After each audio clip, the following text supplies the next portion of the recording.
বাবা একটা দুর্ঘটনায় মারা গেছে। মা, আমরা কষ্টে দিন কাটাচ্ছি। হ্যাঁ বাবা, কিন্তু আমরা একসাথে আছি।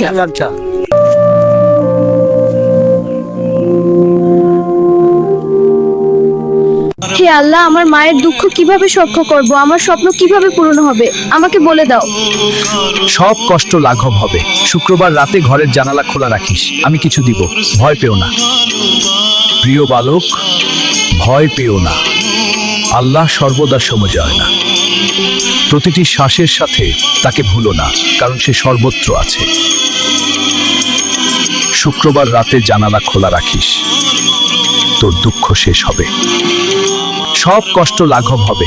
শুক্রবার রাতে ঘরের জানালা খোলা রাখিস, আমি কিছু দিব, ভয় পেও না। স্বপ্নের জন্য প্রতিদিন পরিশ্রম করবি, আর কখনো মাকে কষ্ট দিবি না।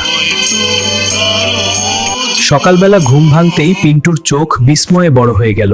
বালিশের পাশে রাখা এক টুকরো কাগজ, বালিশের পাশে রাখা এক টুকরো কাগজ সোনালী আলোয় ঝলমল করছে। সব কষ্ট লাঘব হবে। বৎস, শোনো, তিনটি কথা মনে রাখো। সত্য বলবে, মাকে কষ্ট দিবে না, আর সবসময় চেষ্টা সাধনা কর। হ্যাঁ, আমি কথা দিচ্ছি। স্বপ্নের জন্য প্রতিদিন পরিশ্রম করবি, আর কখনো মাকে কষ্ট দিবি না।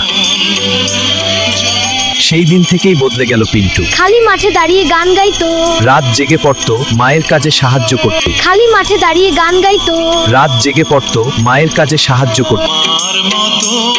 আর মতো এত সুখী নয় তো কারো জীবন, কি আদর স্নেহ